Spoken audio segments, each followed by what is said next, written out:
Bumps and bruises, scratches and scrapes, some of the ingredients that a good life makes. But sorrows become success, and as we aim for the top, we will pause if we must, but we will never stop. Welcome to Simso Sessions.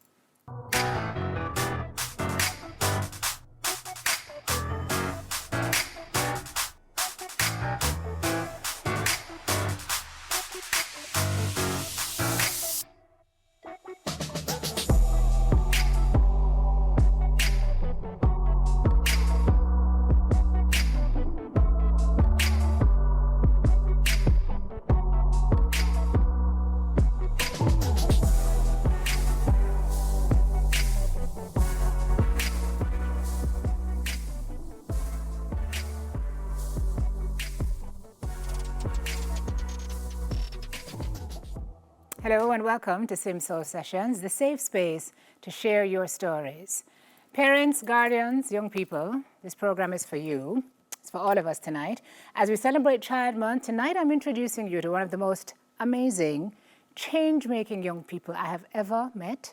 She has taken her pain and repurposed it as hope and healing for members of a community she has created, a safe space for young people, if you will. We've got mental health advocate, business owner, and student of life, Sage Harrison, with us. It's my honor to have you in this space. Hi, Sage. Thank you. Hi. It's good to have you. How are you feeling? I'm good. I'm excited. Excellent. Let's talk a little bit. You're 18. Yes. Going on 19. 65. Well, you know. You are an old soul. I get that a lot. Yeah. I get that a lot. You say your mom's friends are your friends. Yep. Best friends. Yeah, because you've had to grow up a lot in a very short space of time. In a very short space, yes. A lot of trauma, Yes. grief Yes. that you're working through and unpacking. Yes, I am. So we're going to talk through that and talk about the pivotal moments in your life. But let's talk a little bit about how you grew up.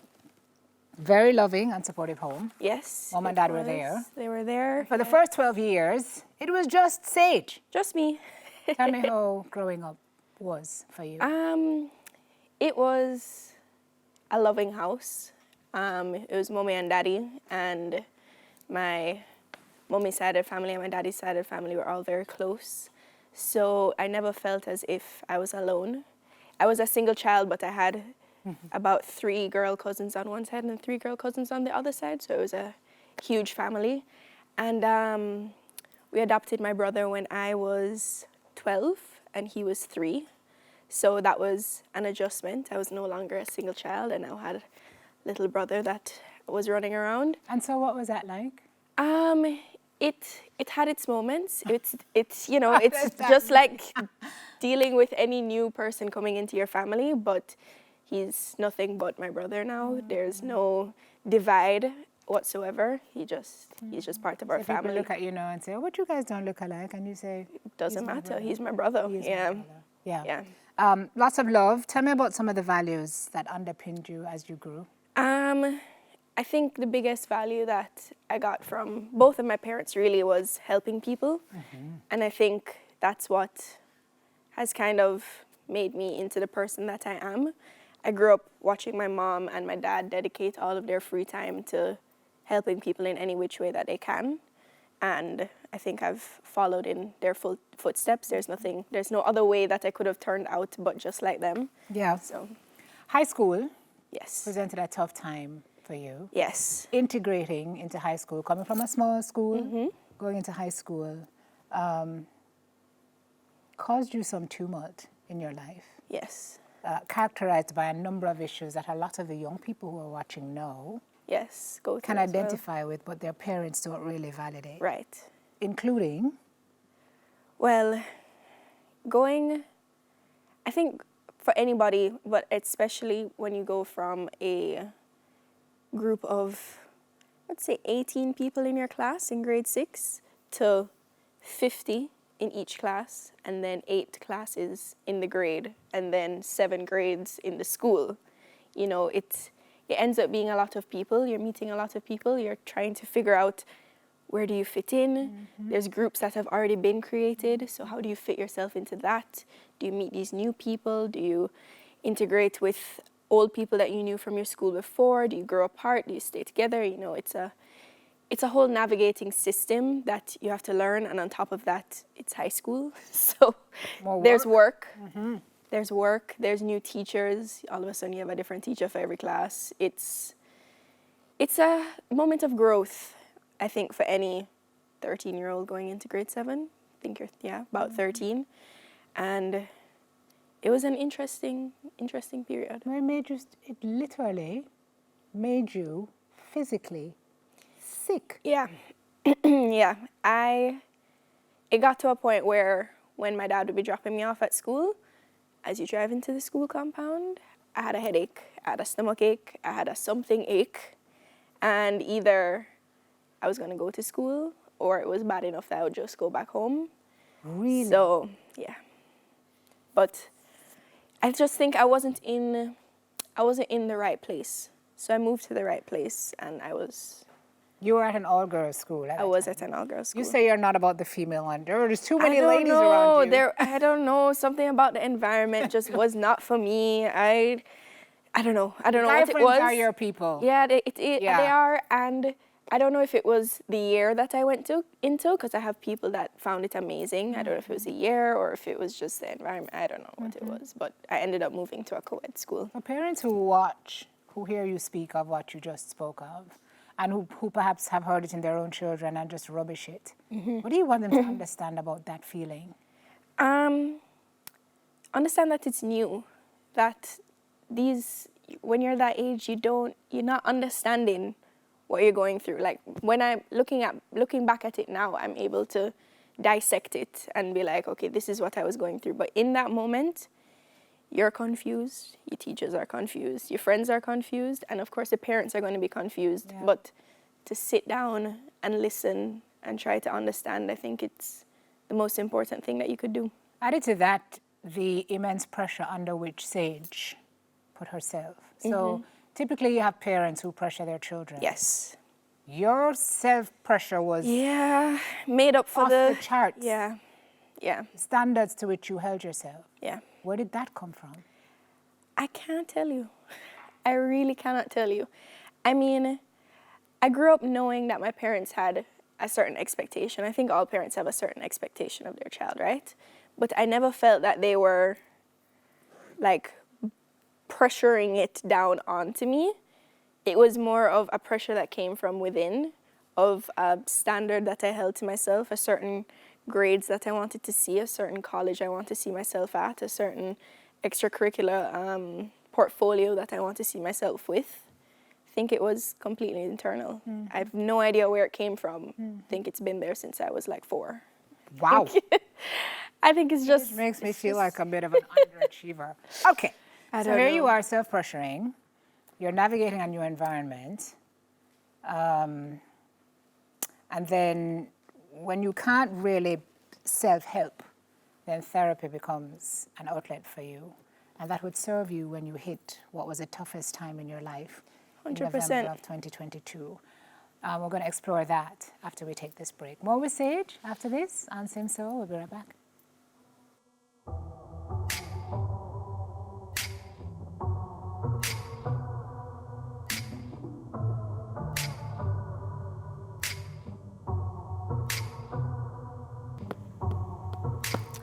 All right, everybody, we are back with Sage. You kept your tune up quiet for a long time, Sage, because you figured if nobody knew you were okay until you realized you weren't okay. You said therapy is one of the biggest blessings you could have ever had. You've had the same therapist since you were 12. Same therapist since I was 12. Yeah, and it's really helped you to navigate. How has it helped you? I think when you've been seeing the same person for, I'm 18, so 6 years, they get to know you in a sense that nobody else does, especially because every time that I go to see her, it's with something that has gone wrong, most of the times, right? So I think being able to speak so candidly and so freely about just about anything going on is a privilege that I wish everybody could have. Because to get it off of your chest and for someone to be like, I understand you and it's okay and we're going to work through it, it's it's a powerful thing. Yeah. It's a powerful thing. And it would serve you well in January of 2022 Yes. when your family got word that your dad was ill. Yes. You are in the middle of preparations for CSEC. CSEC, Yep. and you get word that your father has cancer. What do you do at that stage? Because you're good at compartmentalizing.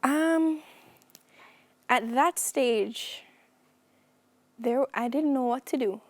I don't think I thought about it as deeply as I should have. I think it was like, okay, that's happening, but my studies are happening. So I put it in a little box, and I put it aside, and we get back to it at a point in time where I have When it's convenient. the freedom. For you. When it's convenient when I for have you. the freedom Yeah. to actually process it the way that it needs to be processed. So you hunker down, you go through exams, you Yes. ace them. Yes. How many ones did you get? 8 ones, all ones in all the subjects I took, and I was happy with it. I was satisfied with my work, so paid off, I guess. Yeah. So summer of 22, you're traveling. Back and forth. That is in the New States York, now yeah. for treatment. And you're traveling and you're seeing dad. You're preparing for a new term of school. And you said to me, Simone, I'm traveling and I'm seeing dad, and I'm seeing dad go through what dad is going through. Mom is also there while dad is getting his treatment. But you're still not really dealing with it?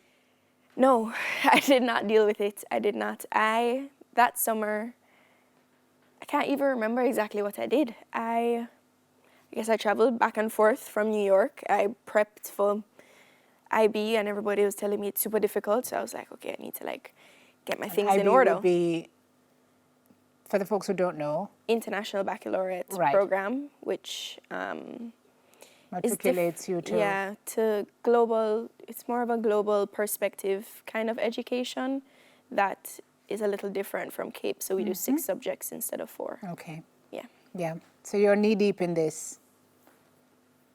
Yes. And in November of 22, your dad passes. Yeah. Your dad passed on the Friday morning? Friday night. Friday night. Saturday. I guess Saturday morning. And where were you on Monday, Sage? I was at school on Monday. But it wasn't Sage needs to go to school. I had the option to stay home. Everyone told me to stay home. But when I thought about it, I was like, I would rather be surrounded by everybody that loves me, that everybody that is gonna not act like everything is normal, but be with me, just be surrounded by people. I just needed to be around people. I didn't want to be sitting in my room by myself. I wanted to be surrounded by people. So you knew he was sick. What is it like for a little girl to lose? Like, he was like your bestie. Yeah, it's hard to even, like, when I think about it, it's just my life. Like, that's just how my life played out. But when you explain it to somebody else, you're like, wow, you were, 17? It's a young age. But losing your dad like that, I don't know, it's so difficult to process, because how do you even process that? It happened, for my family, it happened so quickly, because December the year before, he was in a little bit of pain, and we were like, everything's all right. January or February, he was diagnosed, and November, he passed. So it escalated quickly. So I don't even know how to explain, like, how it feels. It's just... And a large reason of why you can't explain how it feels is because you still have not allowed yourself... Yeah, I still don't know how it feels, because I still have not processed it. Yep, I'm planning to get to that in summer, when my IB exams are done. That's my plan, at least. Yeah. Okay. So again, you're waiting until it's convenient. I'm waiting. It sounds away, but my Dad had this vision of where Sage was going to be in life, like what college she was going to be at. And in my head, me working towards and putting in the work at school to be able to get there is, if I was to process it and not be able to go about my day-to-day life, I would almost regret not putting in the work for him to see me where he wants to see me. So I'm putting in the work. So essentially what you're saying is, the day you choose to unpack it, because I asked you why you hadn't dealt with it, and you said, Simone, had I dealt with it, you would not know my name. You wouldn't. You would not have heard about my story. Nope. Because I would have been my buried. projects. You wouldn't know. You wouldn't know who I am because it's a kind of weight that it takes you out for a while. You know, you have to sit with that for a long time, and as I said, my speaking up with Sage and my give, it wouldn't have been able to become what it is or even become anything at all without it. But you have to do it before September. Have to do it before September. Which is college. Yes. Why do you have to do it before September? I want to do it when my support system is here, not when I'm in the cold in my dorm with no one I know, because there's no good outcome from that whatsoever. So I think when I'm with my family, when I'm with my friends, when I'm in my home, that's when I need to do it. It's a self-awareness for me. Purpose out of the pain that she's gone through. We'll talk about that on the other side. Soon come back.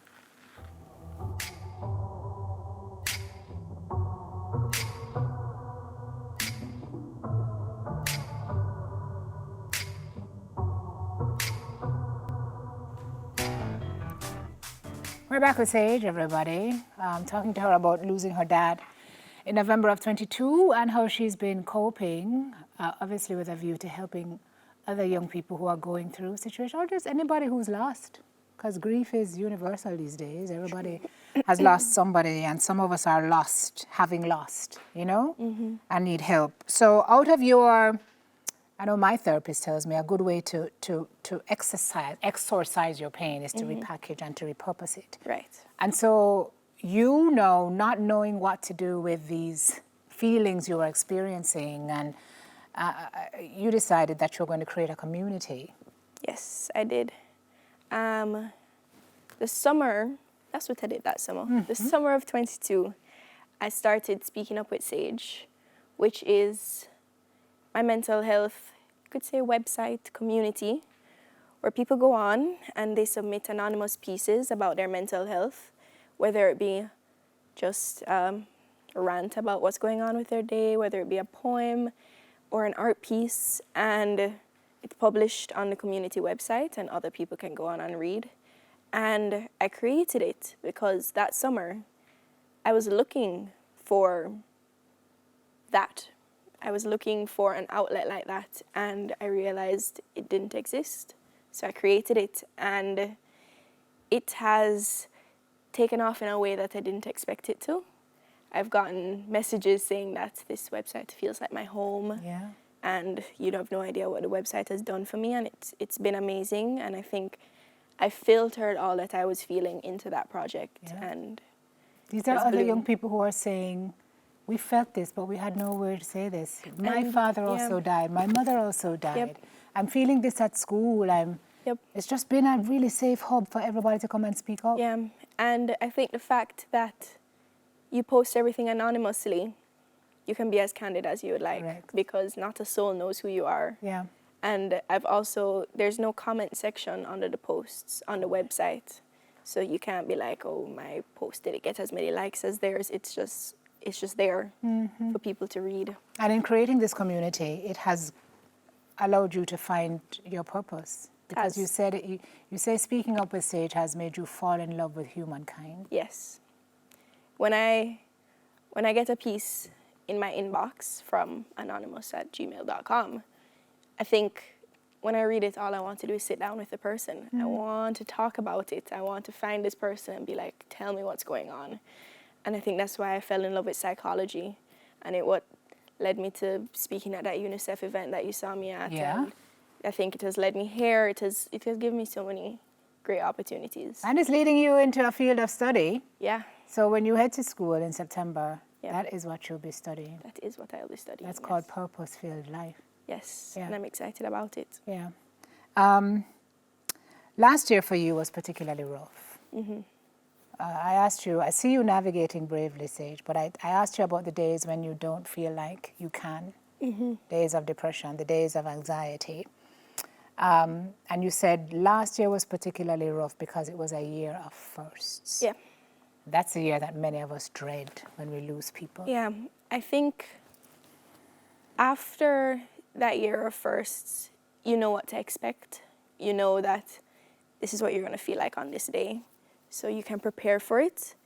Like this year, I can be like, okay, I am not doing anything on his birthday. I will schedule everything before it and after it. But on the day, I'm not doing anything.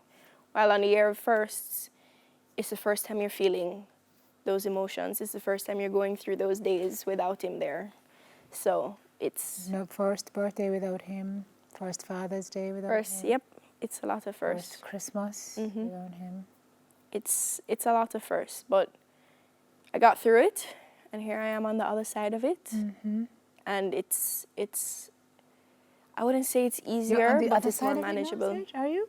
Well, I'm on the other side of the first year. On the- Not on everything, just the first year. Yes. Just the first year, yeah. Yeah, and you're still here.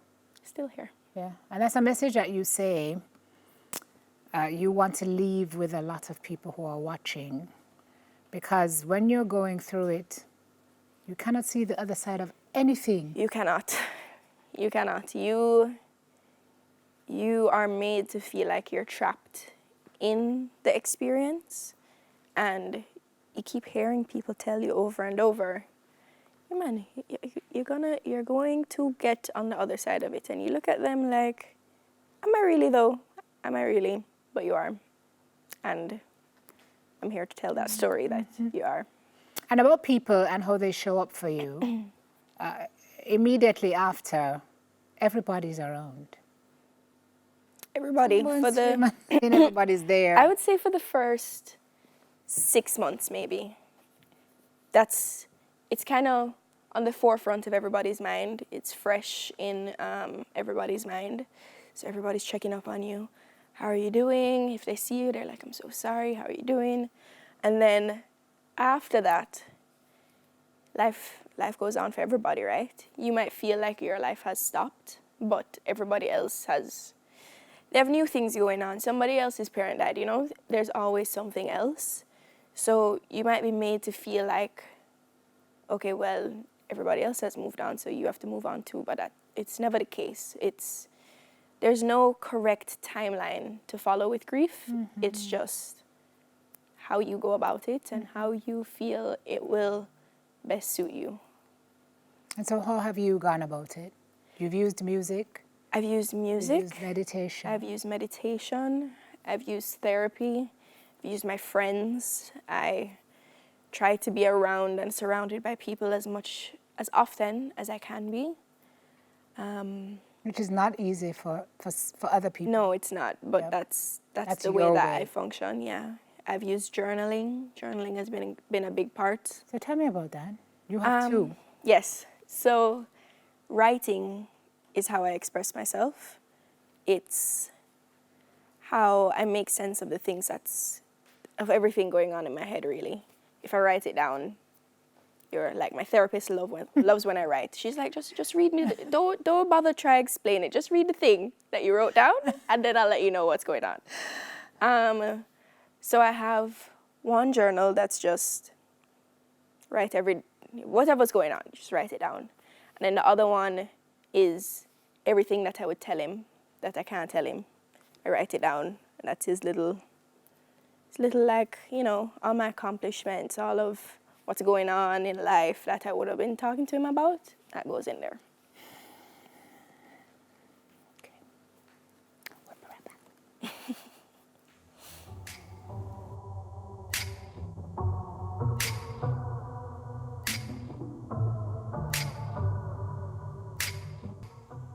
Thank you for staying with us, everybody. We're back with Sage. Talk to me about your mommy.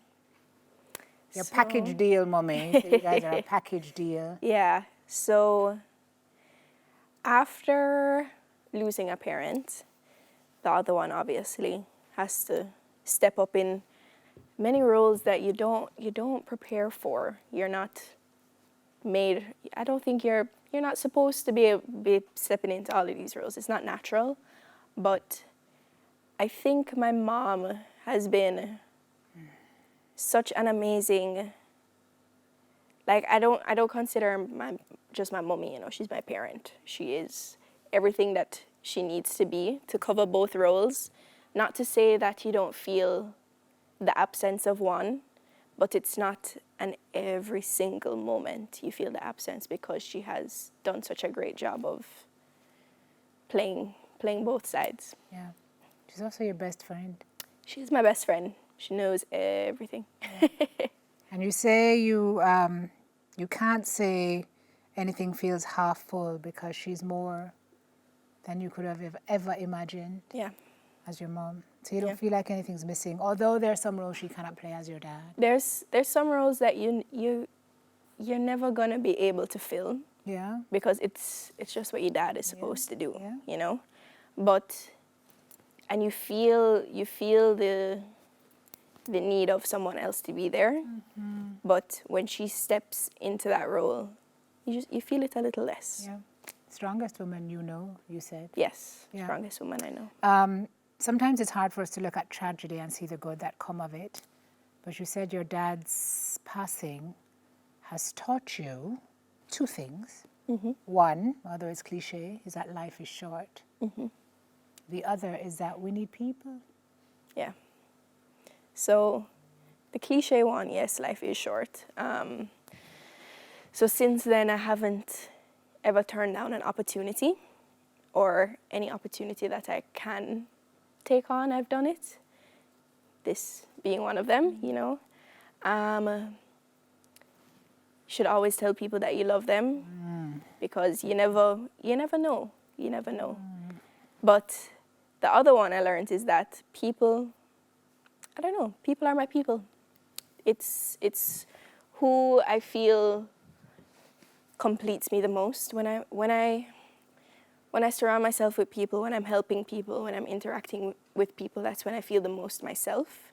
So I have put in my best effort to always put myself in situations where that's the case. So you are a servant leader. Yeah. You like to serve. And you're doing that through your business. So am. that was the entrepreneur pusher. Yes. Right? Yes. And you say, even in some of the discussions you would have with him, you would tell him, you know, the business is going well. Mm-hmm. Dad, I did big people things. Mm-hmm. I went to the tax office. I went to the tax office. I sat in the bank for 8 hours. You know? I got my driver's license. I got the driver's Dad. license, you know, all of that. But yeah, through my business. Yes, tell us about the candle business. Yes, Give, spelled GYV, is it's a business in honor of him, because I give 50% of what I make to Jamaica Cancer Society.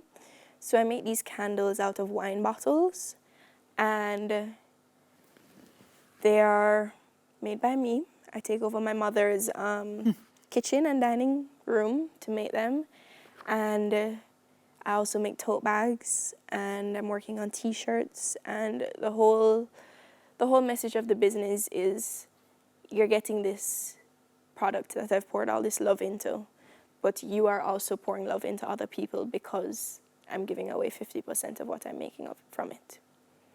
So Jamaica Cancer Society is where I've decided to give that. Mm-hmm. And I gave them their first donation of 2024, which I was happy with.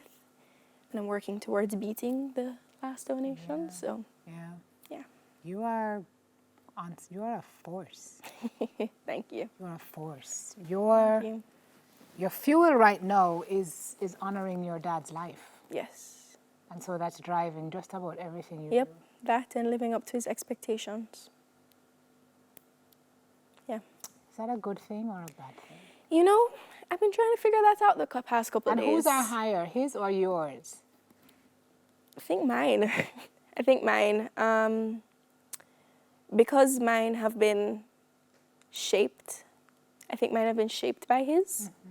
I think they end up being a little bit higher than what he sees for me. But, you know, that's what keeps me going every day. Yeah. I saw a video you posted online with some of the things that somebody asked you a question. What was the question? If you had an opportunity to speak to one person, living or dead, what would you say? Yeah. That was a piece that I wrote right after he passed. Yeah. It was called Icebreaker.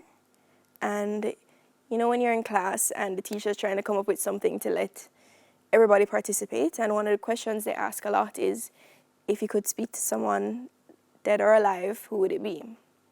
And I would say my dad. And then I went on to say everything I would tell him, everything that I would do, and that was... What would you tell him now? I think I would tell him that we're doing all right, you know? Me and his family and everybody that he loves, we're doing as best as we can be. I would tell him I'm putting in my best with the schoolwork, waiting on those college acceptances to tell me where I'm going to be for the next 4, but I'll end up where I'm supposed to end up. Tell him that there's finally has been one business that has kind of taken off and is doing well, and it's in honor of him and he'd be proud of it.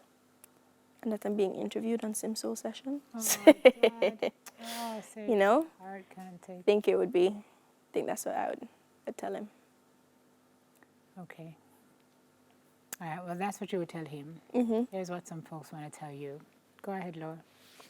Girl, talk about proud. We're so proud of you, Seiji. Oh my God. And what a blessing it has been to be on this journey. We thank your parents for inviting us on the journey, and they didn't have to say it twice. We just were like, say less, we're in. Always. So proud of you, Sage. And we're behind you 100%. 100%. And know, on this journey, there will be ups, there will be downs. But you have your village, and the aunties are here for you. Always. Always. Always. Always. Mwah. Love you. Sage, it's nice having you as a sister, and thanks for driving me around places. And you're doing great at all the things that you're doing, and I'm proud of all of your accomplishments. And it's nice being a part of your family, and I love you. Hi Seiji, from your favorite sister cousins, we just want to let you know that we care about you and we love you and we appreciate you and we want to support you through everything that you're doing, and we want you to know that we're just always going to be there for you. And ready guys?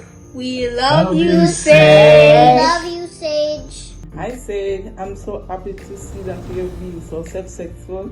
I'm so proud to be your nanny for 18 years. And I know that this is what Daddy would love for you to be. Lift up your head up high, so just continue. I'm so proud of you, and I will continue to pray for you. Be strong, my girl.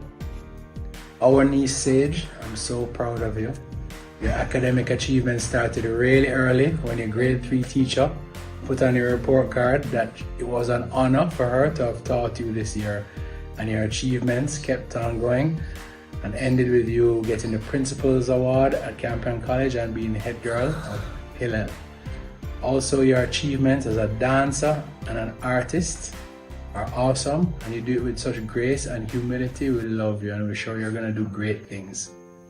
Seiji, you know, you have a super special place in our hearts, because for Uncle Jeffrey and I, you were our first little child, or first little attempt at parenting, because when we were first a couple, you were 1, and we spent so much time with you, and you were the cutest, sweetest thing. And I look at you now as this amazing young woman who's just accomplishing such great things, and you have such a beautiful heart and such compassion for people.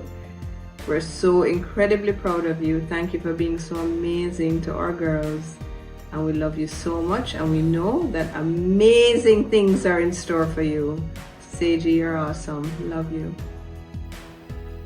Our Sage Amanda, we just want to send you all our love and our support.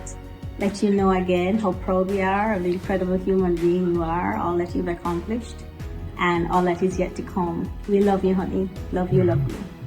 So we're so proud of you, Sage. Looking forward to hear all the amazing things you do in the future. So proud of you now and will always be. Sage, we love you so much, and we're so proud of everything that you've accomplished and done, and can't wait to see what happens in the future. Alright, Sage. Well, clearly they left the best for last. Alright. Well, you being my most favorite first niece, just want to say that I'm extremely proud of you. You have blossomed into a beautiful young lady. Alright. I see you embodied the spirit of your dad, which shines through. So you can only expect and see great things in your future.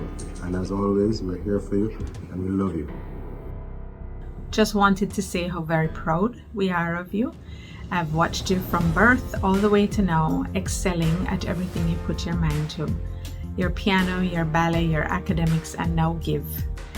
Give is a particularly special thing for me because it's you stepping out there as an advocate, serving as the voice for other young people who may not have that voice, young people with mental health challenges. I am so very proud of that. We want you to know that we are so proud of the resilience that you have displayed.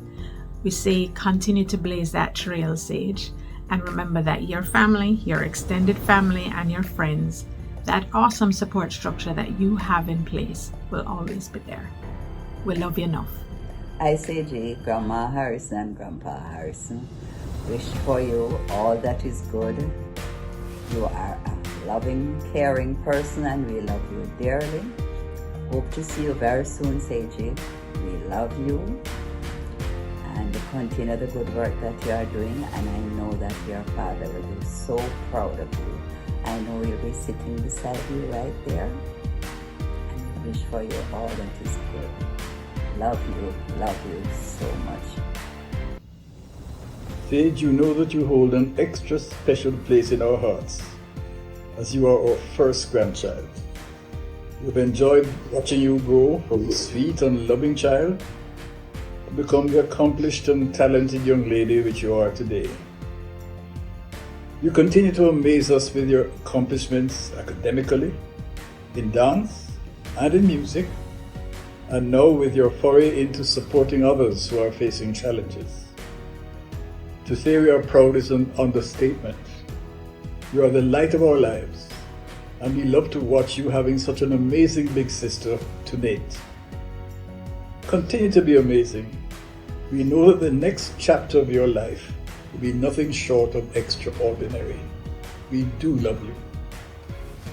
Sage, you have brought joy into our life from the very first day, and you just are amazing, and you have made me near to tears on so many occasions when you have exceeded your own expectations. We are so proud of you, and we are especially proud of how you are reaching out to others and have done so since you were very small. And you care for your family members, your cousins and your brother and your old grandparents. And you just are a very caring child, and we are proud of you and we do love you. Seiji, who would have thought when we were picking names for our baby girl nearly 20 years ago now, that she would have grown so perfectly into the name that we chose? Sage, you are wise beyond your years. You're wise beyond my years. It is a blessing and an honor to have you as my daughter, as my friend, my advisor, and I thoroughly enjoy watching you move your wonderful ideas immediately into action and implementation. It makes me proud. Your father was proud of you to the very end, and wherever he is, he is showing off right now about his Seiji. I will be proud of you forever. We love you.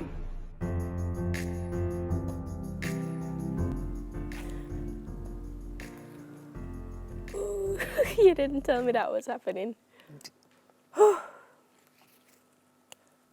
I've recovered. I've recovered. That is your village.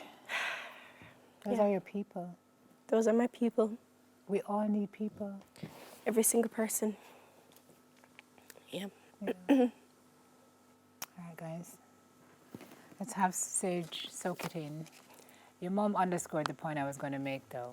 Like, they literally named you for what was coming in your life. The wisdom you display as an 18-year-old child is just incredible.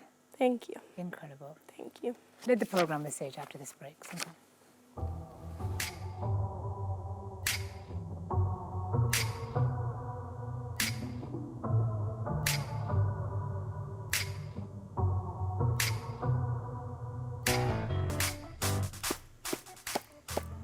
Welcome back, everybody. We're leading the show with Sage. Tell me about this 7-year goal that you're working towards now. You're looking ahead. Mm-hmm. What's the plan? The plan is to get into the best college that I can. The plan is to get my psychology degree, get my master's, and hopefully my PhD as well. Hey. Quite a lot of One school. time? I don't know. No. I feel like I'm going to take a break. Okay. In between. Not sure in between where, but in between somewhere. Okay. We're going to take a break. We're going to take a break and get some experience under my belt. And to be a practicing psychologist. Mm-hmm. You've interned. I've interned. What was that like? It was what solidified that that's the profession I want to go into.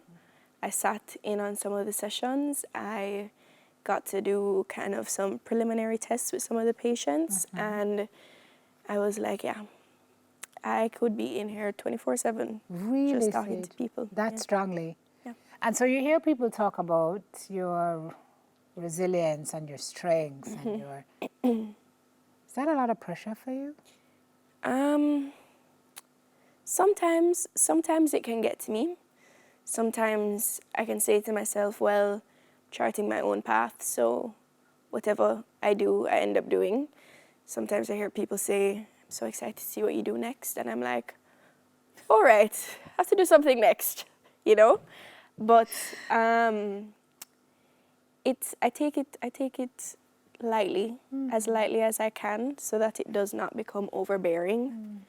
So that's what Because some days, even because you can be something you really don't want to. Yeah. You don't want to be strong some days. Yeah, You don't some want- days I just want to be, you know, like a normal person and rot in bed for a little while instead of yeah, you know, running a business and running a website and school and all of that. Yeah. Yeah. But you're not made for that, my friend. No, I'd go crazy. So sorry. I'd go absolutely But insane if I'm also, not doing you anything. now have this huge responsibility. Mm-hmm. It's heavy, but to help other people.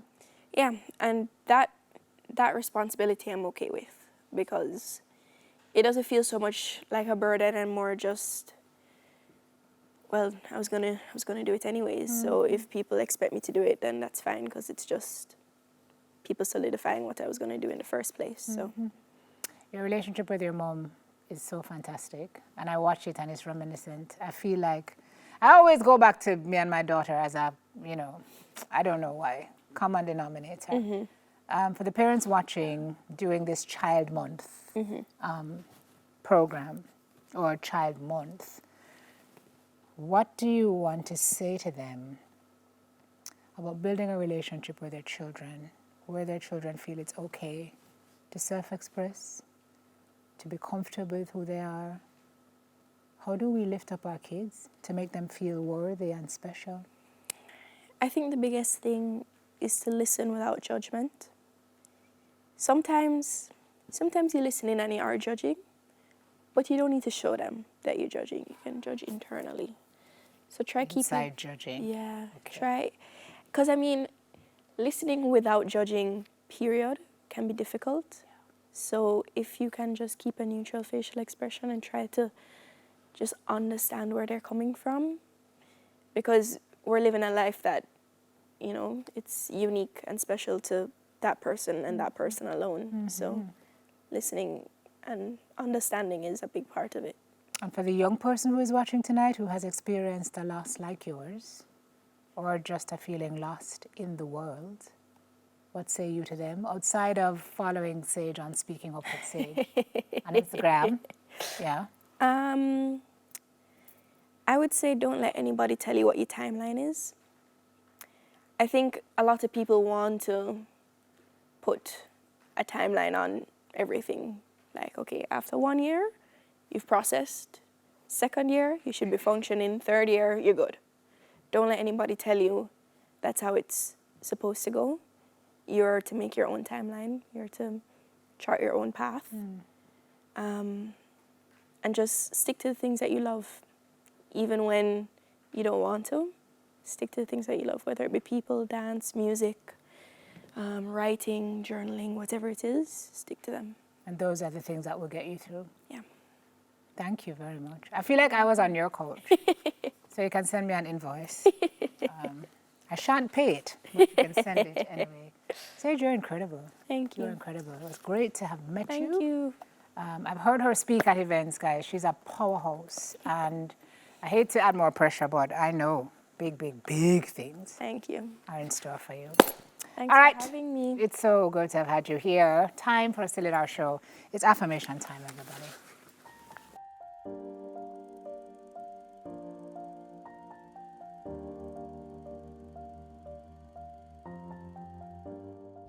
So they say it's the adults who lead, but I feel like sometimes we need to take a back seat and allow our children to drive.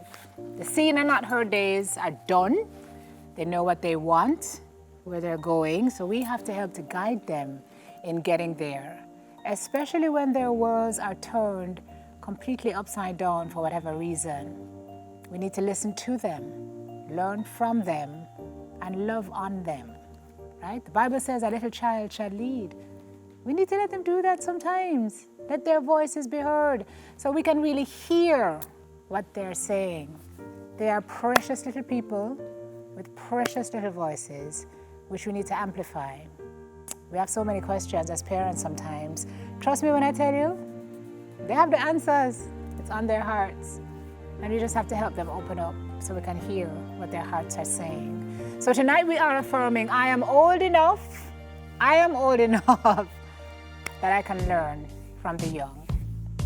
That is our soul food and our show for this evening. Thank you for watching, everybody. Until next time, when we're back with another story of the power of the human spirit, we wish you every blessing and we remind you to count your blessings. Night, everybody.